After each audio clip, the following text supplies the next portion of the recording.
I would finally make a video on this car. This is the drift car slash street car, and I realize I've had this car together now for over a year and I haven't really talked about it. So in this video, we're gonna go over the entire car in brief detail. I'm not gonna go super in depth on everything, but if you wanna see more detailed videos, just drop a comment and I will make sure to do some more specific stuff on this car.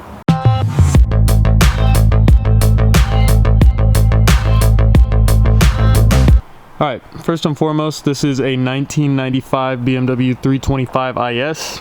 So on paper, it is an automatic transmission car with the original M50. However, I have changed a few things since I have acquired it almost 2 years ago now. So it is now a manual transmission, just a Getrag swap, an M52 swap, which is basically a Frankenstein M52 B25, so it's not the B28. So I mean, really, it's just an OBD2 1 converted OBD2 M50. Doesn't make that much sense, but the engine choice was purely based on just what was available at the time. And long story short, when I kind of started going through this car, ran a compression test, and cylinder 6 was down to like 90 psi.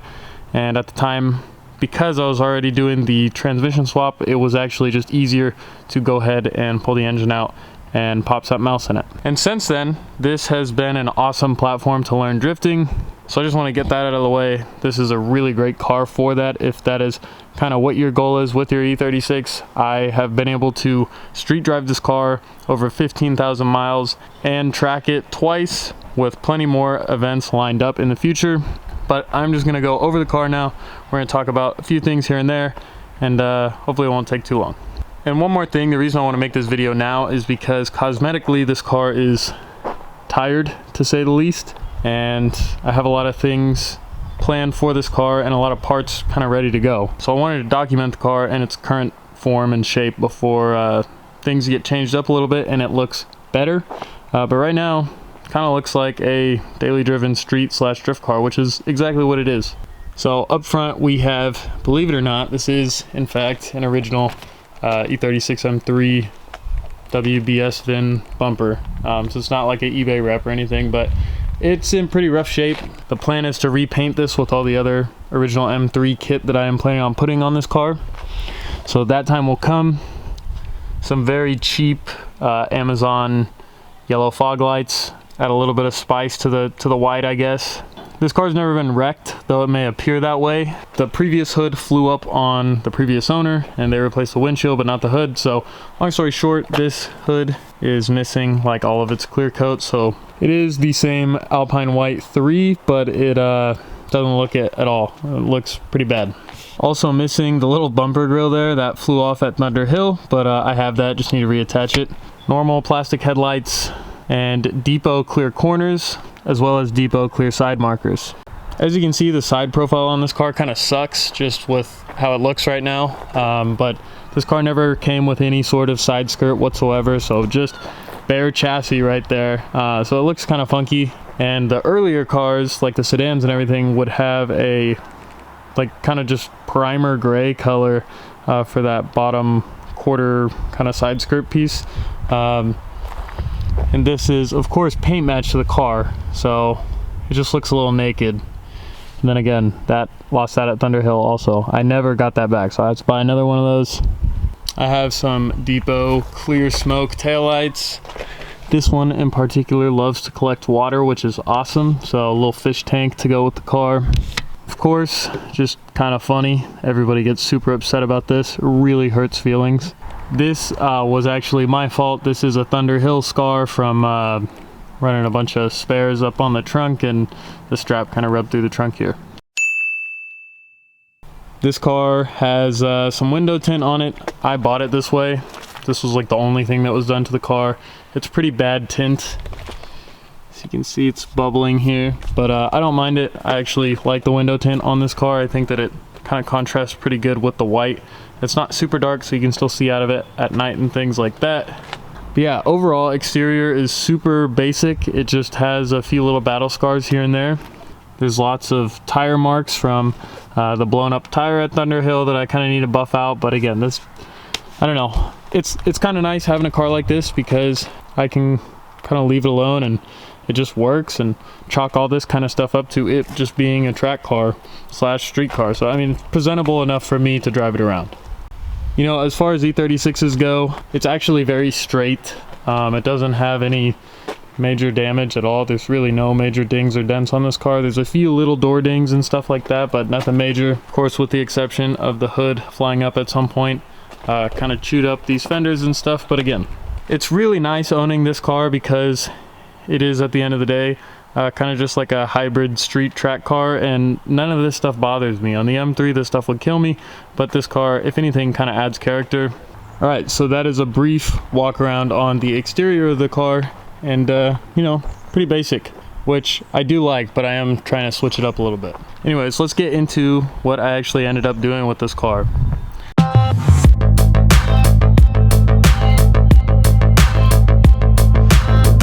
So suspension wise, with the exception of basically coilovers, it's completely stock, which has been perfectly fine for me. I haven't had the need to do anything else yet, or felt like the money needs to be justified and spent on something like that. It just, the car is performing fine, has 170,000 chassis miles on all the suspension, minus the coilovers, of course. Coilovers on this car are the Silver's Neomax Extreme Lows, I believe. But I did a whole video on those. I've had them on the car for like almost 20,000 miles now, and they're doing awesome. They have adjustable dampening, as you'd expect from any new coilover. This is how you would get them out of the box, basically ride height wise. I have this maxed out in the rear, basically just sitting on spring, no collar. And then the front, basically maxed out as low as it'll go in the front. I have shorter front shock mounts to dump this car, but with these aggressive arc gates in the front, needed to raise it up a little bit. And now as far as like chassis bracing and stuff like that, don't have strut bars or anything of that nature, but I do have the strut tower reinforcements, both front and back. I believe the fronts I bought off Condor, or the fronts are genuine BMW, and the rears I got off Condor. Not welded in or anything, just sandwiched in. Haven't had a problem with that, but super highly recommend you spend a little bit of money and do that to save yourself the strut tower damage, because that will end up being quite costly and way more expensive than just going ahead and buying these. Cheap insurance. The only other bracing that I have on this car is a PBM skid plate, and that was mainly just to protect the oil pan. 1/4 inch thick aluminum, just gives you the peace of mind while you're driving down the road. And when the car was really low, since I've raised it a little bit since then, but when it was really low, it was really nice to have that, because there'd be a lot of things that I'd hit in the road and they would hit that skid plate first. And pretty thick, well built skid plate with flush mount hardware, have no complaints about it, and it's been very nice to have that. And again, rear end chassis wise is basically super stock. No camber arms or toe brackets yet, so just shitty alignment, which does suck. I'm working on that, but I need those aforementioned parts to dial in the rear end. I do need to drop the subframe and reinforce it and everything like that, but until then, I mean, it's doing fine. Have a welded 391 in this thing, and the gear ratio sucks for street driving, as I'm sure anyone with a 391 would be able to tell you. But it does give you a lot of room on the track when you're in second gear, especially second gear. It's almost perfect for that. So that is why it's still in here. And I got it for really cheap. Got it for like 150 bucks. Was already welded up by a friend. So it's just been in the car. Haven't had any reason to take it out yet.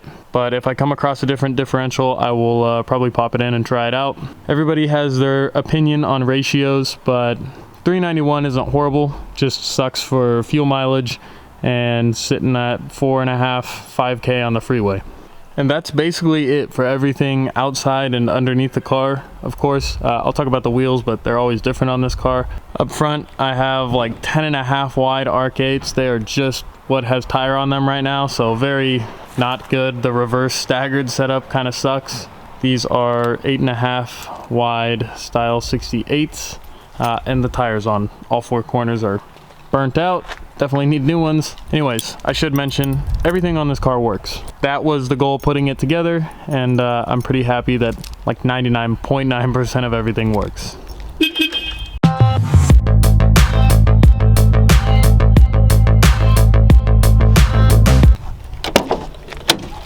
All right, interior wise, this is where the car shines in my opinion. Now for a drift car, I'm pretty proud of this.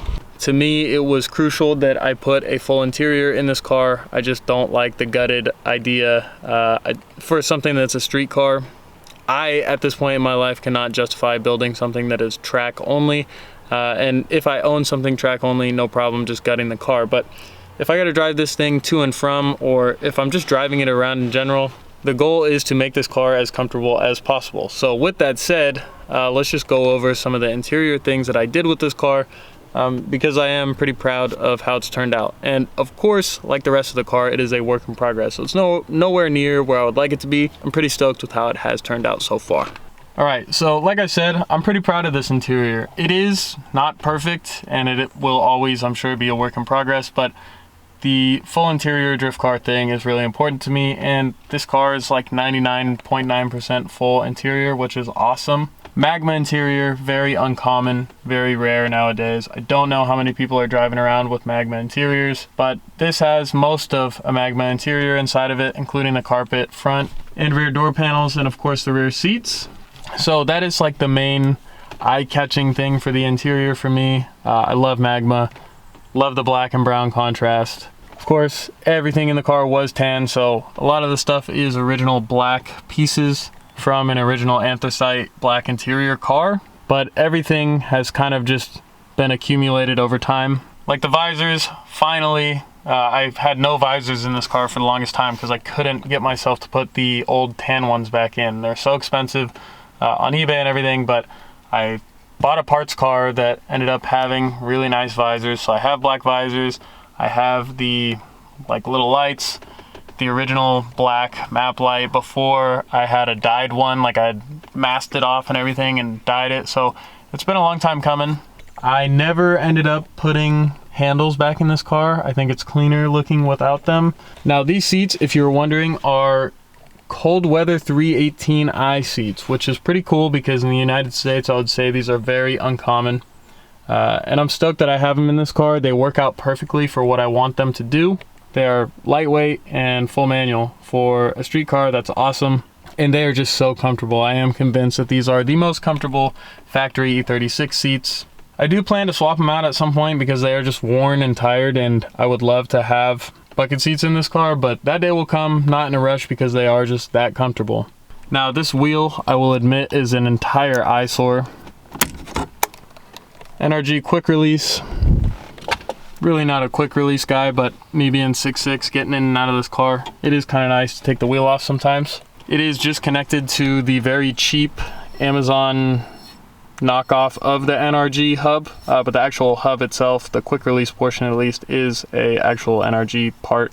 And then yeah, this is like the Quayo Amazon one, and it works great. It does have a clock spring hiding behind this little hub, so it retains that factory goodness of actually being able to just turn your blinkers, and when the wheel goes past a certain clock point, it actually just returns a blinker. And for the longest time I didn't have that set up in this car, and ever since I put the clock spring back in, I'm just so happy I did. Horn works.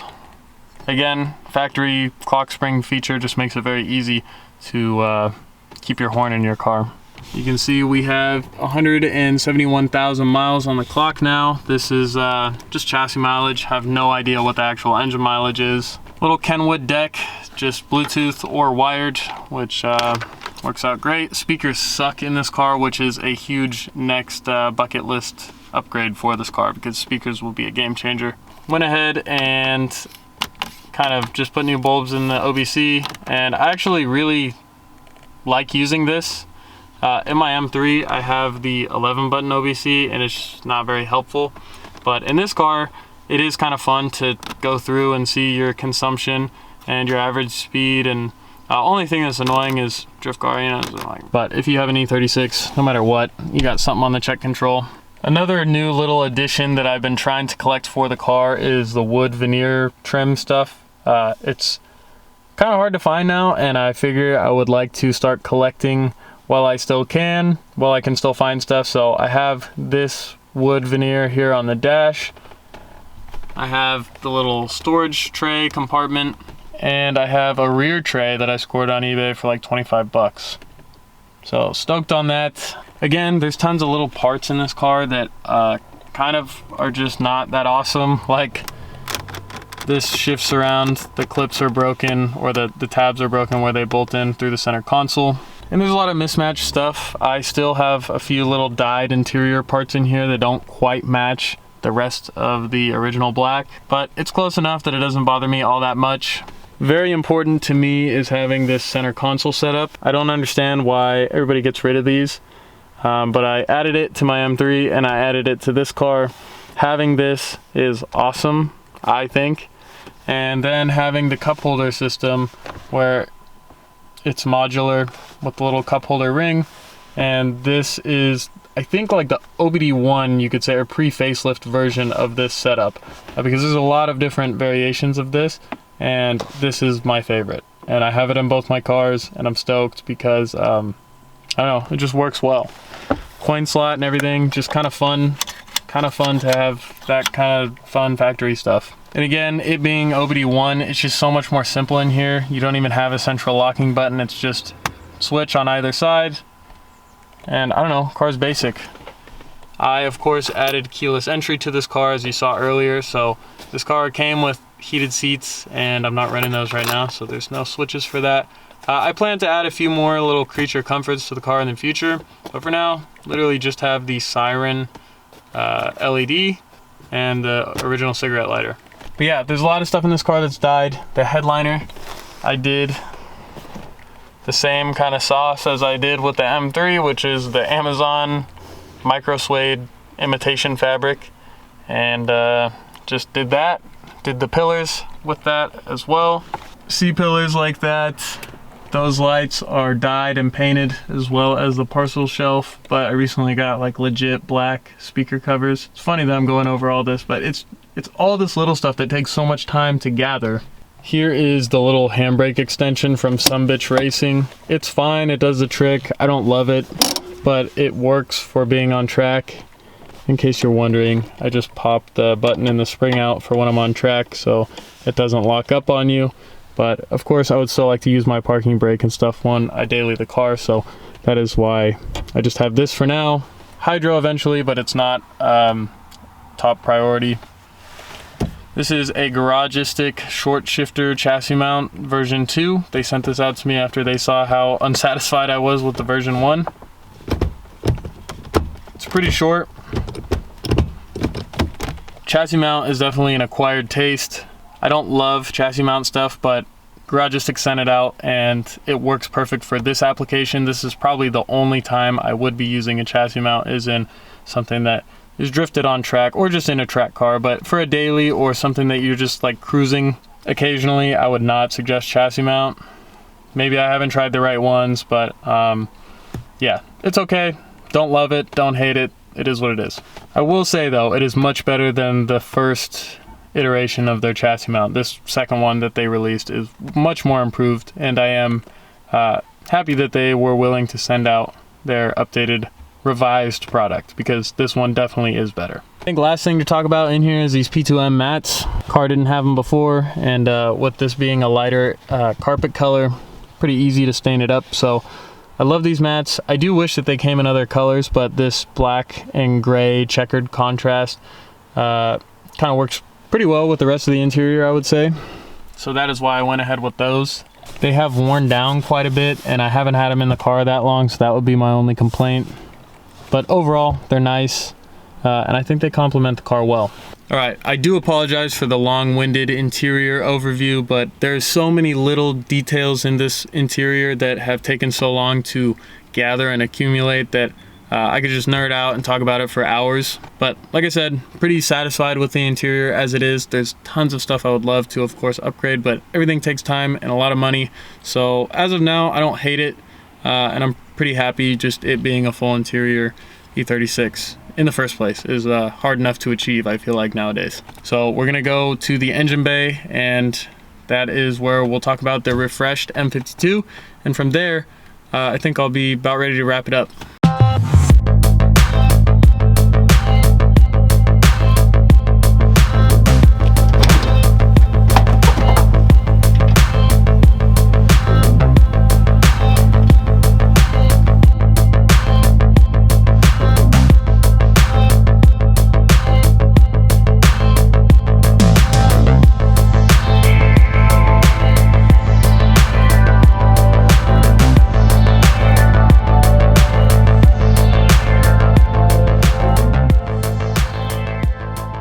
So here is my Frankenstein engine bay. This is a M52 B25. I put most of my M50 parts off of the original M50 from this car onto this engine. I like having the magnesium cover. It's less prone to warp. The M50 manifold, of course, common upgrade for most people, coming from a OBD2 B28. Basically, all the accessories you see on the engine are from the original M50. When I bought this engine, because I was unsure of its mileage and everything, basically just popped the valve cover and oil pan and went off that. So every gasket you can think of, I did on this, and you can go back and watch it.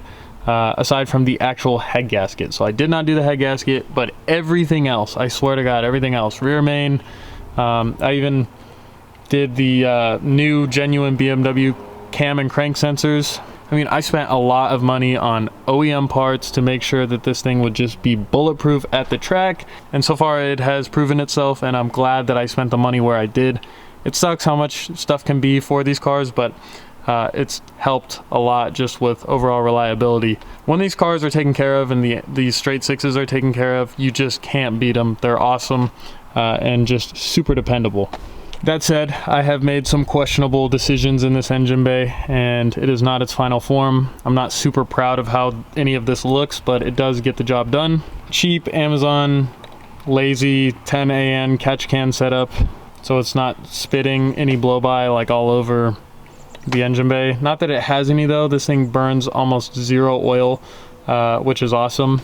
So everything under the manifold is actually pretty easy to get to with how I routed things, just reassembling. I simplified a lot of little things, like the throttle body cooler, it no longer exists, just loops together. Whole new power steering setup with a brand new reservoir, lines, banjo bolts, everything you can think of with the power steering. Rally road silicone elbow with silicone ICV hoses. Fully pulled the ICV out and cleaned it, and the butterfly valve flows free, so we don't have like any weird idle surge problems. This is my hot air intake. Again, one of those things just subject to change at some point, just haven't done it yet. But it's fine, it's working fine. I fully went through the cooling system.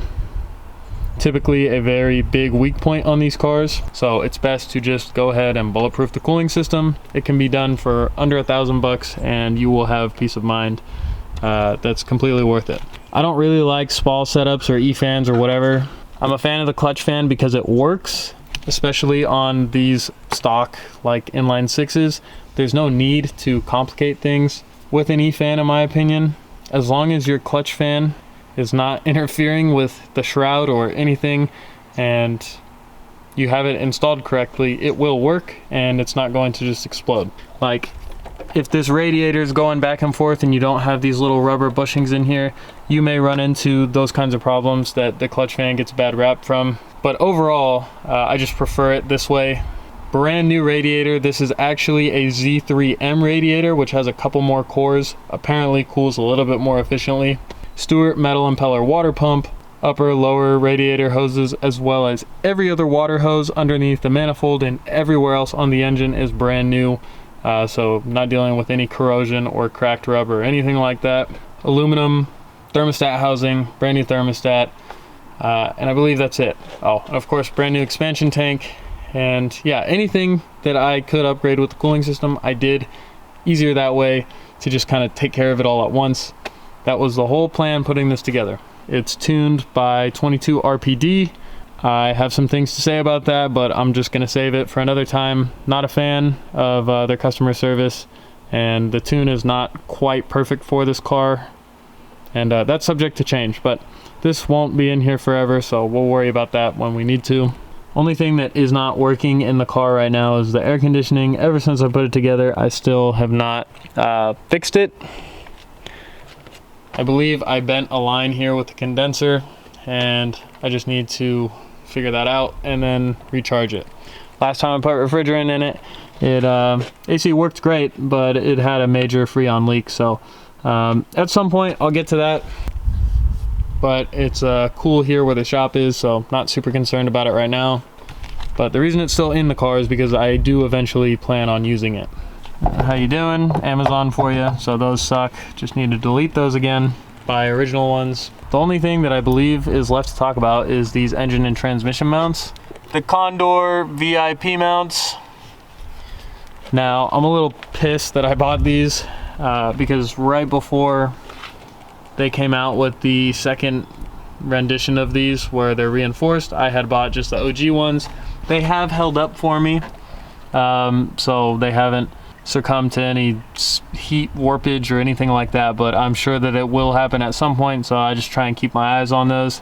But they do perform well. They're like 30 over poly, they're like 30% stiffer. They're supposed to match the BMW Group N mounts, so they're not super stiff. They're a little bit firmer than stock, and nothing's too loud, but it does keep this engine planted in here, and I'm glad I bought them.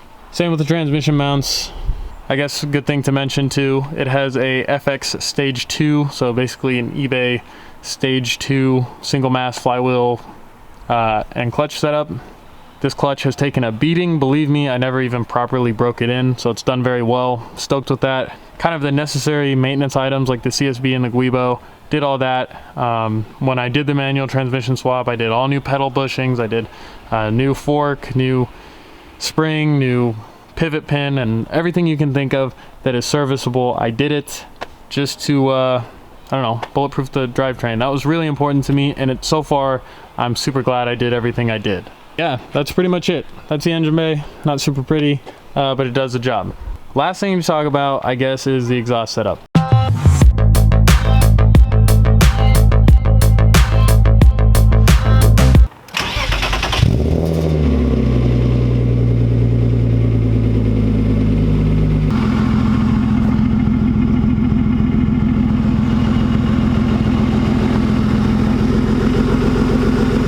So truthfully, I have no idea what this exhaust setup really is. It's just a standard M50 exhaust manifold. So you just have one O2 sensor, which is in the mid pipe there. The mid pipe is catless. Actually, I'm in California. The car is completely smog legal, and what I just said was not true. Stock exhaust manifolds, stock mid pipe, with the exception of some cuts.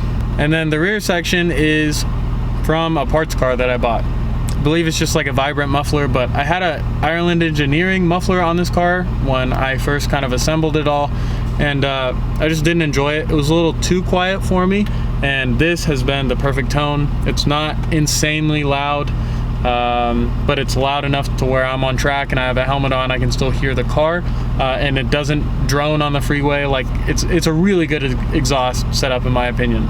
It's got pops and bangs, give you a few revs, but it's really nothing special. Again, everything with this car, I spent the money where I felt like I had to, and then kind of was just budget with everything else.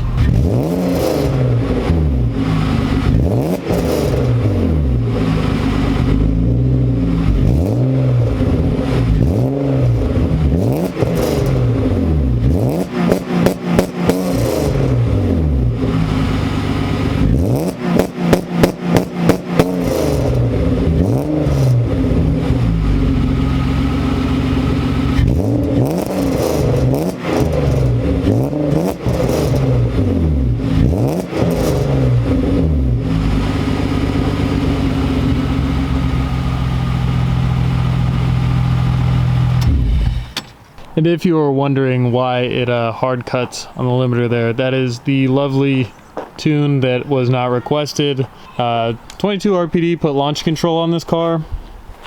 I did not select that, and I don't know, I hate it.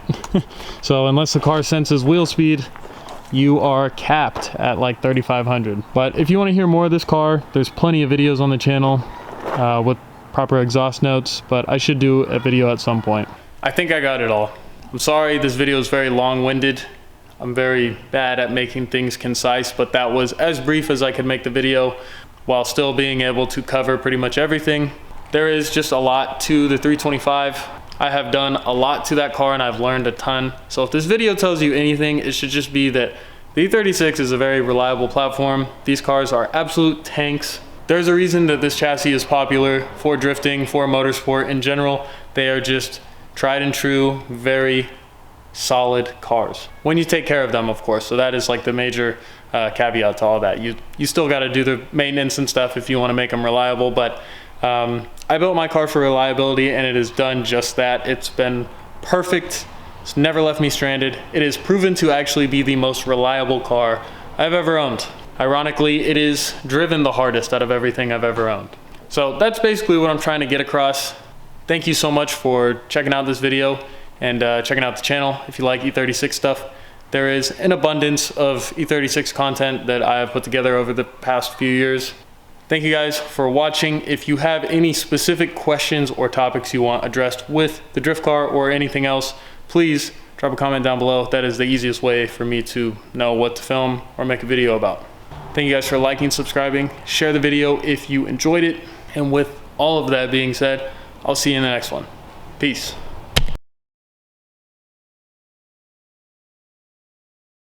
Finally got a fridge. Actually, fridge/freezer. Check that shit out. Yeah.